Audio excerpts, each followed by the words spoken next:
Welcome to podcast number 73 of The Real Estate Show, and it is so great to be back with everybody.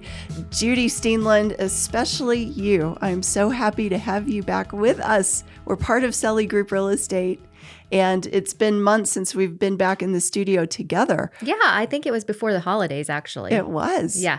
But we're through the winter freeze. We are. Finally. We're coming out of hibernation. I know. And I mean, as evidenced by, you mentioned some weed pulling.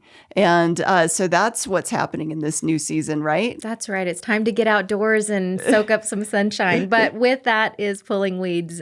Yeah. And how did those weeds affect you, dudes? Well, my lower back is killing me. So anybody that has lower back advice for weed pulling, yeah, you mentioned it, raised bed gardens. Yes, that's the next. That's the new project. The new project. That's good. And honestly, we're going to get into a very relevant topic here in a minute, talking about the thing that everybody seems to be talking about right now. Next door is blowing up. Social media is blowing up. Clients are calling us. Everybody is saying, what in the world has happened to my property taxes? Yes. And so we're going to talk about it. But before we begin that, let me just tee it off by going through April's statistics. So we're going to talk about the sales from the MLS for April of 2023. The average sales price is at $532,254. So it's up 1.6% from last month, from March. Median price $459, 0.2% down because it was $460 last month. So really, it's kind of like coasting. It's flatlined. Mm-hmm. It's about the same as last month. The average price last year in April was at $561. So we're down about 5.3% from April of last year. But remember, we were just going to the very peak, of last year. Yeah, it was insane. It really was. And we're down exactly 5.3% in the median from last year. It was at 484, 450. Now it's at 459, as we said. Active inventory, and this is what's so interesting too. We are up 64% from last year in the active inventory, even though it doesn't feel like there's that many homes on the market. That's yet. right. 1,590 homes for the month of April for this year versus 969 last year. Month supply, it's at a month and a half of inventory. So remember, we're still, because of the inventory amount, we're still considered to be at a seller's market. Right. Just a little bit better of a balance. The sales for April, 1,090 for the month of April for El Paso County, up 1.4% from the month before. So sales have actually increased. Inventory has increased by 7% from the month before, but sales have also increased at 1.4%. Sales are down, though, 26.8% from April of last year. Again, interest rates. Yeah. And before we get into the property tax part of this, why don't you talk a little bit about how interest rates affected you in a recent experience with some clients? Yeah, it's a real problem because what people could afford, the affordability of what they thought they could qualify for is very different. So we had a young couple come in. There's a property in the $800,000 price point, which they qualified for. And because of lack of inventory, this property drew a lot of attention. And so while there weren't any offers when they looked at it, there was one more offer that came in. The other buyers knew that this couple was also looking at the property. So they came in with an initial offer over list price. Well, when my buyers went back to their loan officer to rerun numbers, they couldn't compete. So, we're dealing with a double-edged sword here. We've got interest rates and low inventory, because I think the thought was for so many buyers that we would see prices come down when the interest rates went up. But because of that inventory issue, it hasn't been balanced. The prices have stabilized. Yeah. And so here's kudos to you, credit to you, before they got under contract, before something happened, because their lender letter might have said that they could do it, right? Yeah. But well, on paper, they qualified. Yes. That wasn't the issue. But the payment, it drove it out. So that is where an expert agent, that's where you come into play, because it helps to buffer that. And so they can be redirected into a home that has more affordability for them. Yeah. So it's like, this is not the time always to get exactly what you think you're going to get, because of those things. But being redirected, they can still get a gorgeous home here. Yeah. They can still find something. You're going to help them with that, but help them with the guidance of adjusting to what the new payments really look like. Right. Well, and you factor in inflation and all the extra money that it costs to live right now.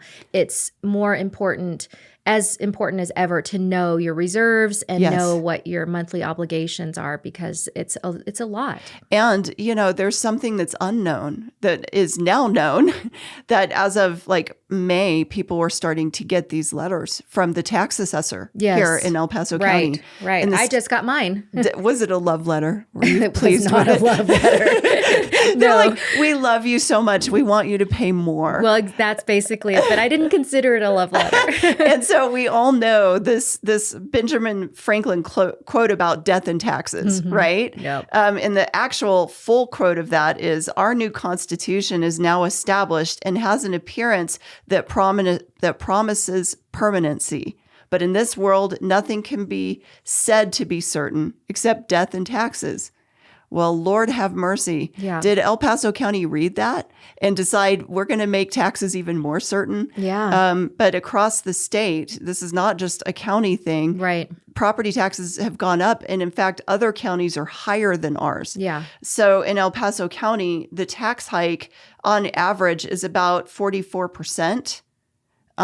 So that's a pretty big hike on property tax. It is. Now, not all neighborhoods are created equally for this tax hike. So that's the other thing. When you get on El Paso County's site and you dig deep into their links, you can actually see a map, and it will show by the neighborhood name the hike rate. So some neighborhoods have been hit harder, such as Briargate has been hit with a 10 to 14% increase. Kissing Camels, a 20 to 24% increase. Patty Jewett and Old Farm, 15 to 20% increase. Neighborhoods, though, like Hillside, you might find more affordable housing in certain areas, and the affordability, people might buy for affordability, but their taxes, those neighborhoods were hit harder. Yeah. So that's a 30% plus hike in taxes. So these are the things that where it feels so weird is that some people may have the old tax information on the MLS because the assessment wasn't out. It didn't recalibrate. So one thing I caution people, and Judy, you're already doing this, but when people are talking to the lenders and they're looking at homes, they need to go in and see what the latest assessment is. And we just had a closing this on Monday, and it started with one assessment, but actually it was several thousand more. And so at closing, I wanted to make sure that my buyers had the right tax proration credit from the seller, because the seller will credit the taxes from January until the day of closing. And we check the box that says the most recent mill levy. So we have to make sure in a closing that that most recent mill levy is actually the one that's in the contract. Right. One other thing, lenders are not caught up to this. So when people are getting a loan, they're not understanding that the tax increase is there because the lender is using their own calculation for the monthly payment. So even if it's not in the actual payment, you just have to be aware of it, that it could be coming for the following year. Right. So with that said, that's another way to protect yourself. Yeah, absolutely. When looking at homes, and that's part of the advice that we would give you. Right. There's so much more to talk about the property tax hike. I want people to know, though, that we're getting calls and we're helping people with the assessment. If you need some comps sent to you, we can send them, but you can fight the tax Right. assessment on the assessor's site. And it only took me about 10 minutes to Right. do it. It's easy. Right. Fight it. Go in and try. And if Right. you need some comps to substantiate it, do it. But the assessor also has some comps that pop up automatically, Yeah. and you can select those. And we'll see where it goes. I have no idea where my own protest will go, but I'm glad that I did it, and I'm encouraging other people to do it that Right. I'm talking to. Yeah. Well, it's certainly worth contesting. The reality is, though, property values have gone up significantly. They have. And it's a hard battle. Yeah, it is. And I think that's the double-edged sword of having such huge appreciation. And people are maybe confused about how these tax periods work, but really we're going back from a period between, I forgot the month, but it's in 2021 to June 30th of 2022, I believe. So they're not looking at sales that have happened just a few months ago. They're going back to those dates, the assessor is, and then clustering an area. They're not singling your home out. Yeah. They're going into a giant cluster of sales that are in that even beyond the neighborhood, but in that vicinity. And then they do this kind of cluster assessment for everything. Yeah. And so, again, it can be fought. I've found that actually, as I do comps, that some of these one of them was several $100,000 higher in an assessment than the actual value was back then. Yeah. And I could statistically prove that Right. through comps. So it is worth protesting, but some of the homes, especially new construction, Right. it's harder. It is. It Yeah. is. And when you live in a subdivision that maybe you're in an earlier filing and you've got new construction, some of that gets lumped together. And so you've got to be careful about what you're looking at when you're, pulling those numbers together. That's right. Yeah. But let us help you. If you guys have questions about it, please reach out. We can't solve all of this, but we can walk you through it, and we care about it because we know it affects every one of our clients, and it affects the payments. It affects, for some people, it really is kind of a make or break thing, and Right. we're very sensitive to that. So we want to be here for you, and we want to answer your questions. And if we can be of value, please let us know. Yeah. Thank you so much, Judy. Yeah. Thanks for having me. We'll catch you next time.